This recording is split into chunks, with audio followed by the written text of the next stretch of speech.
Bonjour à vous tous, mes petits lapins! J'espère que vous vous portez bien. Avant toute chose, pour tous ceux et celles qui prévoient un voyage à Disney ou Universal bientôt, je vous invite à remplir ce Google Doc pour envoyer une soumission gratuite, c'est le mot-clé, gratuite, à Cathy Lebel. Une conseillère, voire la meilleure si je peux me permettre, une conseillère spécialisée en destination Disney et Universal.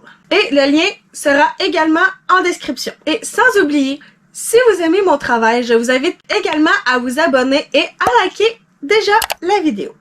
6 janvier, nous arrivons en après-midi à Fort Lauderdale. Il faisait pas vraiment beau là-bas, puis on était vraiment fatigués du voyage en avion. Donc, je vous avertis déjà, on n'a pas fait nécessairement beaucoup de choses en arrivant. On a surtout mangé, en fait. Vous allez tous voir ça durant la vidéo. Donc, premièrement, pour se promener librement dans Fort Lauderdale, on a loué une voiture directement à l'aéroport. Donc ça, c'était réglé. On n'avait pas besoin de louer de taxi ou de Uber pour se rendre, mettons, à l'hôtel ou au resto qu'on voulait faire. Parce qu'on n'a pas mangé à l'hôtel. En fait, il y avait absolument rien d'inclus à l'hôtel. Et la première arrêt qu'on a faite, c'est bien évidemment l'hôtel pour déposer les bagages et se libérer de toute charge inutile. Surtout dans la voiture. Parce qu'on sait jamais. On sait jamais.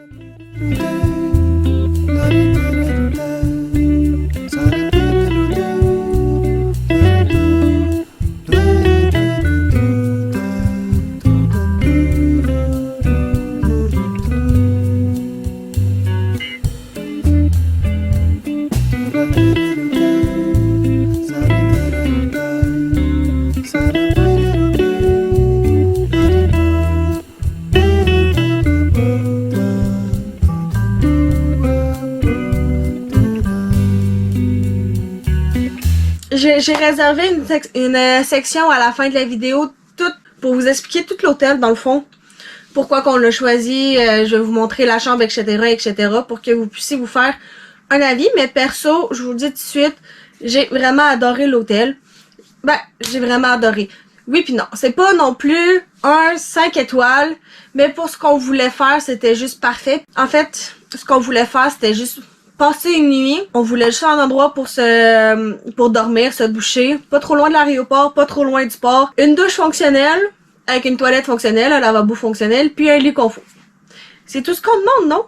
Ben, en tout cas, c'est tout ce que moi puis ma mère, on demande. Et c'est ce qu'on a eu. Avec l'heure à laquelle qu'on était arrivé, une fois qu'on a passé à l'hôtel, qu'on a filmé un peu, qu'on a déposé les valises, eh bien, on est reparti de l'hôtel pour aller un petit peu plus en ville, pour aller souper. Dans tous les restos qui étaient disponibles, où est-ce qu'on est allé? Notre choix a été porté sur un resto, j'ai l'impression un peu connu un peu partout dans les États-Unis parce que ma mère connaissait c'était quoi, mais pas moi. Donc j'ai voulu, en fait c'est surtout moi qui ai choisi le resto. J'ai voulu découvrir ce que c'était, puis ma mère avait aucune objection à ça. Donc on est allé au Cheesecake Factory. Puis quand que je suis rentrée à l'intérieur, honnêtement j'ai vraiment fait le saut parce que c'était vraiment un très très beau restaurant. Je m'attendais vraiment pas à ça.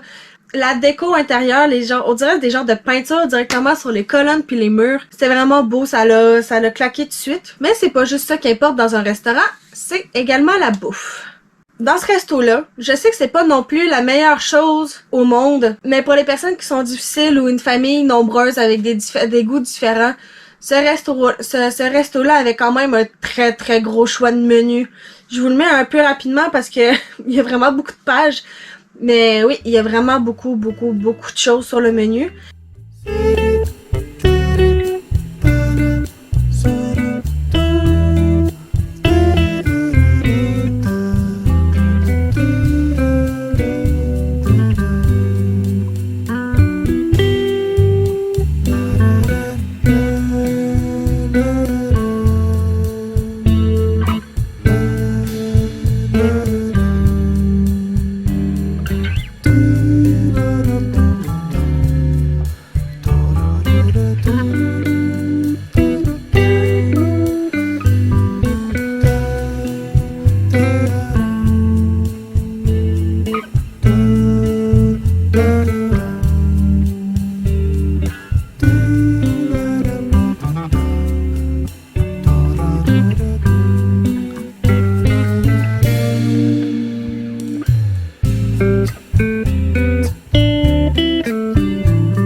également une petite carte de spécialité. Et nous, c'est là-dedans qu'on a décidé d'aller, tout simplement. Moi, j'ai pris le poulet toscan, puis ma mère, elle avait pris un burger à la dinde, avocat, puis il y avait une petite salade César, me semble, avec. Les deux étaient tout simplement excellents, parce qu'on a fait un petit moitié-moitié, puis les deux étaient vraiment excellents. J'ai pas été déçue du resto que j'ai choisi, au final. On n'a pas pris d'entrée, c'était juste le repas principal, parce qu'on voulait prendre un dessert. Puis nos estomacs, entrée, repas, dessert, c'est un peu trop, fait qu'on a juste sauté l'entrée. Puis pour le dessert, on est sorti du restaurant, on est allé dans une petite pâtisserie italienne, non loin du restaurant. En fait, c'est une place que ma mère avait déjà spotée en amont. Donc pour le dessert, c'était réglé, on était sûr et certaine de pas le prendre là-bas, on n'est pas allé pour ça. Et quand on est rentré à l'intérieur, oh my god, tout avait l'air, mais excellent. Honnêtement, là, de toute façon, vous le voyez, tout a l'air, mais excellent. C'est fou. On savait pas quoi prendre. On est vraiment resté longtemps là à essayer de se décider sur ce qu'on prenait.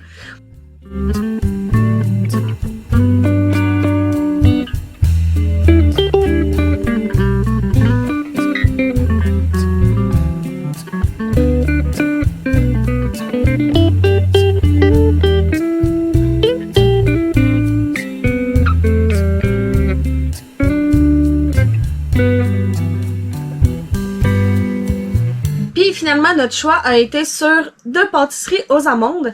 Comme vous pouvez voir, il y a un genre de biscuit, puis l'autre, je me rappelle plus c'est quoi. Mais c'est aux amandes. C'est tout ce que je me rappelle. Et avec ça, on a décidé de prendre du gelato. 2 boules, en fait.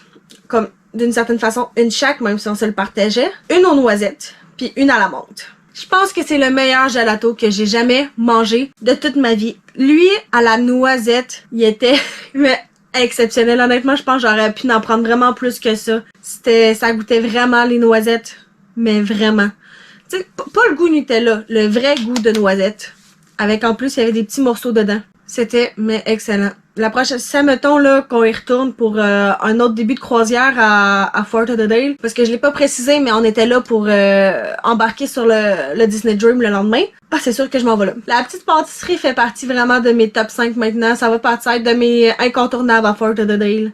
Surtout si on est dans le même coin à Aéroport-Port. En plus, ils sont maintenant rendus avec un port permanent à Fort Lauderdale. Fait que c'est plus à Miami, ça va partir de Fort Lauderdale. Fait que ça, c'est une très très bonne nouvelle. Pour mon estomac.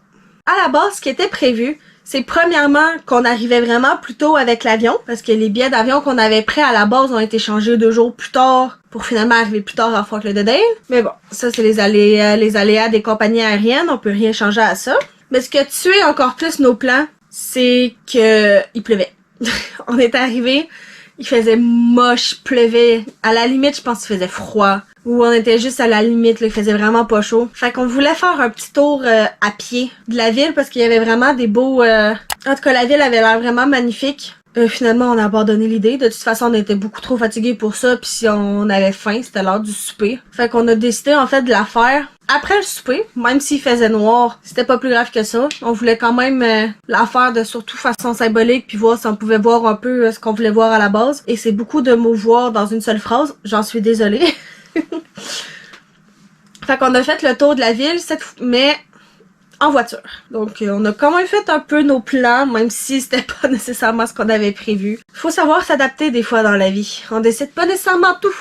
Surtout pas surtout pas quand on prend l'avion. Malheureusement. Et pour finir, ben, après la petite balade, direction l'hôtel, pas faire de dos pour être prête et fraîche au lendemain, qui était l'embarcation. De toute façon, c'est dans la vidéo que j'ai prévu de vous faire. Je pense qu'elle sort dans 2 vidéos, normalement, si je fais bien ma job. Parce que la prochaine vidéo, c'est sur le avant-embarquement. Avant de finir la vidéo, je tenais à vous donner quelques petites informations sur l'hôtel, parce que si je le fais pas là, je ferai pas une vidéo juste sur l'hôtel, parce qu'elle a non pas nécessairement... Elle a rien d'exceptionnel non plus, elle a juste beaucoup d'avantages, je trouve, pour les personnes... qui vont à Fort Lauderdale juste pour une nuit, pour après ça partir en croisière. Il va peut-être avoir beaucoup de croisières qui partent de Fort Lauderdale, fait que je pense que ça peut servir à beaucoup d'entre vous. Je vous vois ceux qui vont partir à Fort Lauderdale. Comme je vous l'ai dit plus tôt, on a choisi cet hôtel-là surtout pour une seule raison, parce que toutes les autres pour laquelle on aurait voulu l'avoir, ben on louait un auto, fait que ça marchait pas, puis on n'avait pas la nôtre. Vous allez voir, je vous explique ça plus tard. L'hôtel s'appelle le Rose Red Carpet Inn, et l'hôtel se situe littéralement, est vraiment au milieu des deux. C'est à 11 minutes de l'aéroport et 11 minutes du port. C'est pas loin, c'est vraiment pas loin. Fait que c'est vraiment merveilleux. Mais qu'est-ce qu'il y a encore de plus merveilleux? C'est qu'il y a une navette qui est gratuite en plus. Vous vous rendez compte? Mon Dieu, une navette gratuite de l'hôtel à l'aéroport et probablement vice-versa, on s'entend, et de l'hôtel au port. Fait que vous avez même pas besoin de louer de voiture si vous voulez pas tant vous promener, ou même il y a le Uber pour ça. Mais comme on voulait faire plus de choses à la base, puis on voulait pas non plus payer des Uber à chaque fois, puis vous allez voir, le lendemain, on s'est promené aussi un peu. Nous, on a préféré louer une voiture, mais vous êtes absolument pas obligés, parce qu'il y a des navettes, aéroport, hôtel, hôtel, port, et tout est vice-versa. Mais, il n'y a pas que les navettes qui est un avantage à prendre cet hôtel-là, c'est aussi pour tous ceux qui voyagent en voiture. Parce que c'est pas tout le monde qui aime ça, les aéroports. Fait que pour ceux qui prennent la voiture, il y a un truc qui est quand même vraiment cool, c'est que ils ont des parkings spéciaux pour ceux qui partent en croisière. Vous parquez votre voiture là, tout le temps de votre croisière, et c'est réglé. Pas besoin de payer le stationnement du port qui coûte un demi-bras. Vous stationnez votre voiture, c'est sûr que, je vous l'ai dit, ça a un prix, mais on s'entend, c'est 10$ par jour. C'est pas si pire que ça. Ça serait à voir le prix du parking du port pour voir lequel est moins cher rendu là. Mais voilà, vous avez la possibilité de stationner votre voiture dans un des parkings spéciaux pour ça, tout le long de votre croisière. Vous prenez la navette pour y aller, pour revenir. Vous prenez votre voiture et vous pouvez partir, mettons, en Floride pour aller à Walt Disney World. Tant qu'à être là-bas, autant faire les deux. C'est maintenant le temps de vous parler de la chambre de l'hôtel. Parce que je vous ai dit que j'allais le faire plus tard. Et le plus tard est arrivé. La chambre, là, c'est une chambre d'hôtel bien classique. Il y a absolument rien d'extraordinaire. Comme vous pouvez voir, c'est un lit, il y a une toilette, un lavabo, frigo, micro-ondes. Il y a même un sèche-cheveux. La seule chose que je trouve un peu triste, c'est les armoires. Parce qu'ils font vraiment pitié. Il manque des tiroirs. En tout cas, de toute façon, vous pouvez le voir. C'est vraiment la seule chose que je trouve triste, c'est que les armoires font vraiment pitié.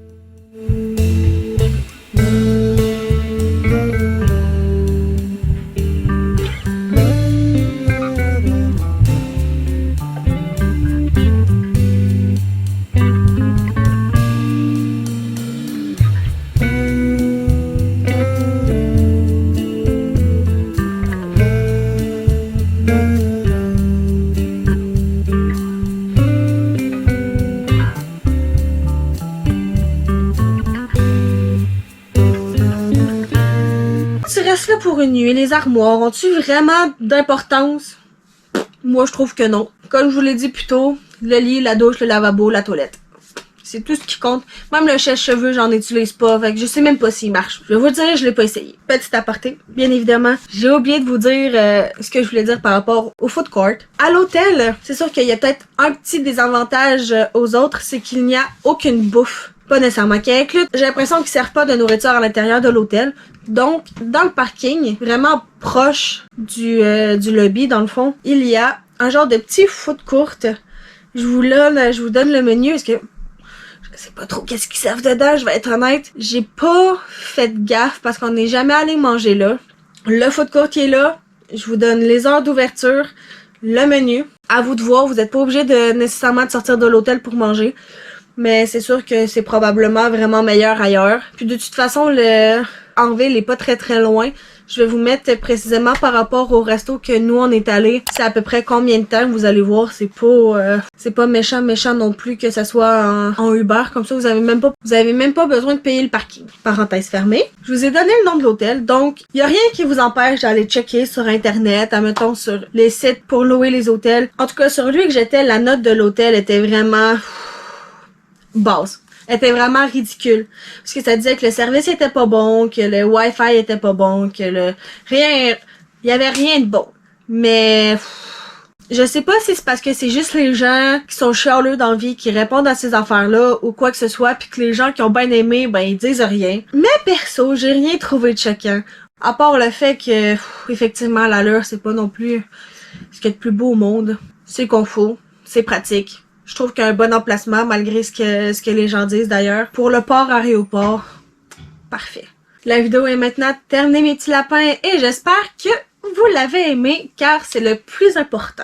Si c'est le cas, n'hésitez pas à me le montrer en vous abonnant et d'activer la cloche des notifications pour ne manquer aucune de mes futures publications, mais ainsi qu'à liker la vidéo. Surtout, si notre souper avait l'air excellent, mais surtout, si notre dessert avait l'air excellent. C'était vraiment le cas. Il ne faut pas l'oublier, la petite pâtisserie italienne, là, s'il y a un truc que vous devez retenir de la vidéo, c'est l'hôtel puis la pâtisserie. Au final, 2 endroits sur 3 qu'on est allés. Mais c'est pas grave, tout était excellent honnêtement. Les choix gustatifs qu'on a fait cette journée-là étaient parfaits. J'ai absolument rien à redire là-dessus. Sauf peut-être le sandwich à l'avocat. Même s'il était excellent, il était il était excellent mais un peu décevant, pendant que j'y pense. Et il ne faut pas oublier le 3e élément du trio gagnant. Dites-moi en commentaire, qu'est-ce que vous auriez aimé commander dans le resto, avec le menu que je vous ai montré, mais aussi dans la pâtisserie. Honnêtement, la pâtisserie, là, essayez de choisir juste un truc qui vous intéresserait. Vraiment, juste un seul truc. Vous allez voir, là, c'est compliqué. Et si vous voulez vivre cette expérience, ou environ la même, mettez-la à votre sauce, il n'y a aucun problème.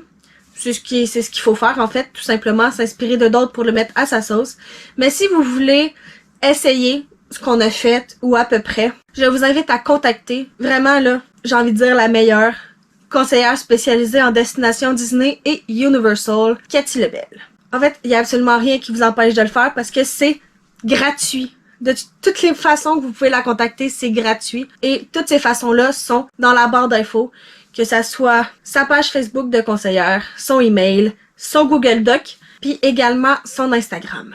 Sur ce, profitez de chaque moment magique. Bonne journée aux soirées et à la prochaine. Bye bye.